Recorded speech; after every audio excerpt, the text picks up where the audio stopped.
Hey class, today we're going to be talking about functions. Okay, what is a function? Define it. I'm going to give you key vocabulary terms and different ways to represent functions. Okay, so if you just see something, you're like, bam, function. Okay, so what a function is, so I'm just going to define it over here. So what a function is, it's a relationship. It matches certain things. Okay, I'm going to put, it's a relationship. Not that type of relationship. Okay. A relationship where every input has one, I'm gonna underline one, output. Okay, so a relationship where every input has one output. So if I put something in, I'm getting one thing out. I'm not getting multiple things. Okay. So I'll try to remember that. Okay, so while you're watching this video, you might want to write that down somewhere so you have that to reference. Okay, but I'm going to erase that. But for the most part, keep this in your mind. Alright. So with that, we have to define certain things. We have to define what is an input, what is an output. What are these things that we have to talk about? So that's where we're going to introduce vocabulary. Okay, so input is something that you put into the function. So it's a value that goes into the function. Okay, and with inputs, we usually know that those are what letter that we use. Those are what we use are X's. Okay, next thing is an output. Okay, those are values that, well, kind of in the opposite way, that results from a function.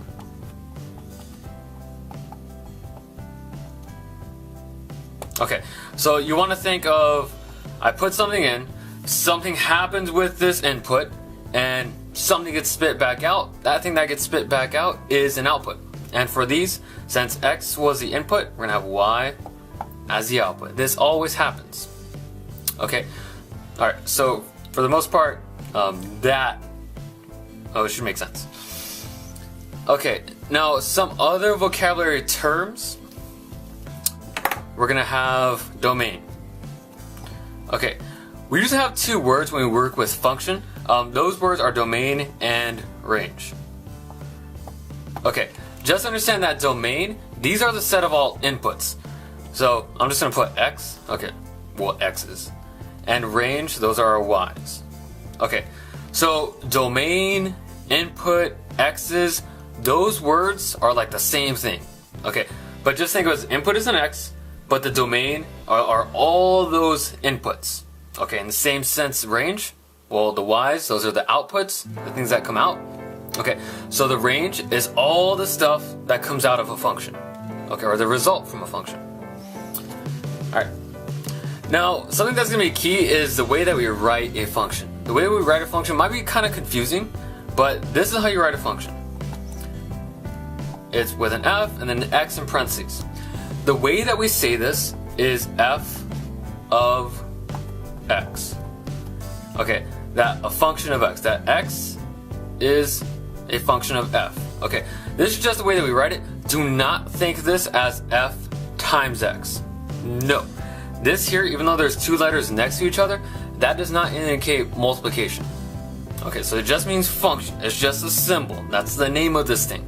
Okay, now you don't always have to have F of X. You could just put G of X, H of X. It doesn't matter. It will change. Okay, this F is just what we call a dummy symbol that you can just change anything. I could put smiley face of X. But generally when you see functions, you usually see F. Okay, so there are different ways to represent function. I'm going to show you three different. So the first one's going to be in an ordered pair. The second will be as a chart or a T-chart, T-table. And the third will be a mapping diagram. Okay, so I'm going to go through those, starting with ordered pairs. So ordered pairs, those are just coordinates. So when we graph certain things, these are the instructions that tell me how to graph.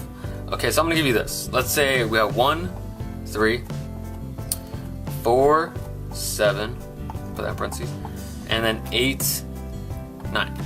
So right now what we have on the board is we have 3 ordered pairs, or 3 coordinates, 3 points, 3 plots, whatever you want to call it.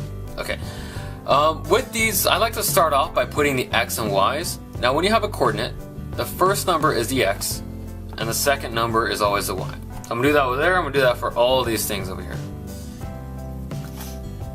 Okay. So we see that our x's, we have 1, 4, and 8. So if I want to say what is the domain, well, the domain is all those numbers put together. So I'm put domain equal to, I'll put set bracket because this is a collection of objects. It's 1, 4, and 8. So 1, 4, 8. Okay. And the range, I'll put this in blue. Okay, again, in the same sense, but these are our y's. Just like we said, those are the outputs. So I'm going to put 3, 7, and 9. Okay.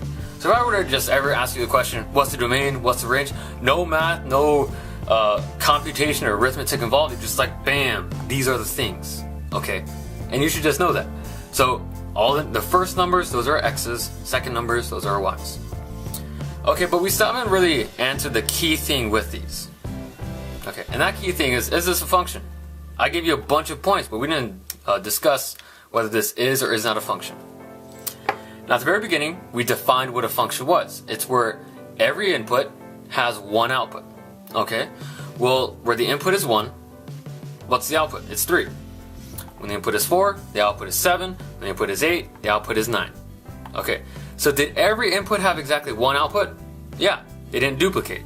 So this is a function. And you could just say by definition of what a function means. Okay. Now, what if I were to give you, so let me keep this up here. I'm going to add another coordinate. Okay. Let's say we have 4, 5. Okay.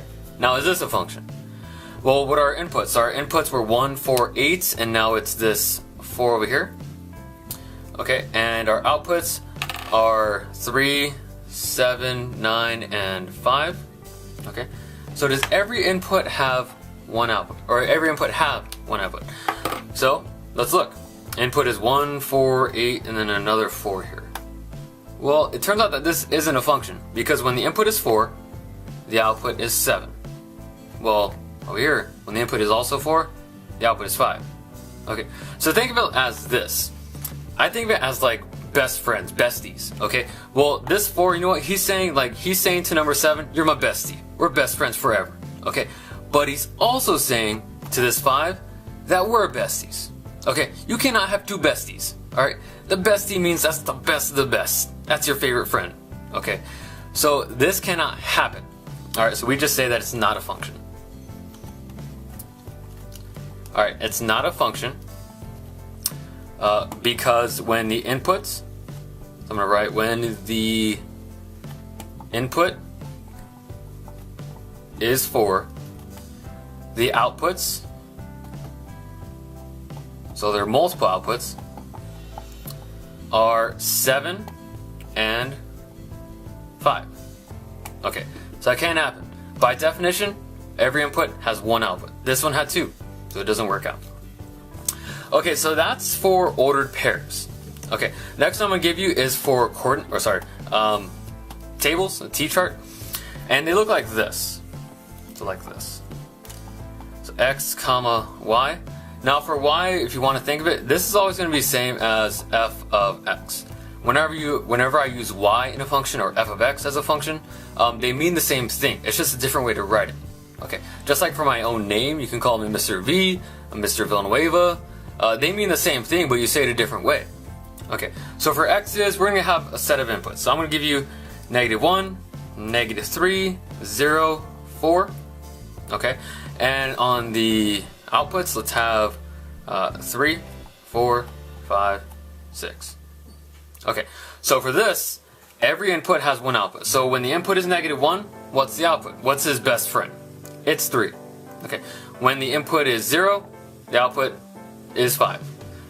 When the output is 4, what's the input? It's -3. Okay, so we see that this does satisfy, it is a function. but I'm going to add another one over here. Let's say we have -1, 7. Okay, is this an output? Or sorry, is this a function? Well, when the input is 5, or sorry, when the input is 1, we said that the output was 3. But over here we say when the input was also -1, the output is 7. So this cannot work out. Okay, we're saying this x, that's -1, he's saying he's got 2 friends. He's saying that his 2 friends are 3 and 7. Okay, he can have 2 friends that are 3 and 7, but they cannot both be their best friend. Alright, so this is not a function, and in a similar sense because it has 2 outputs. Alright, hopefully that makes sense. Okay, so move on to the last one, which is a mapping diagram.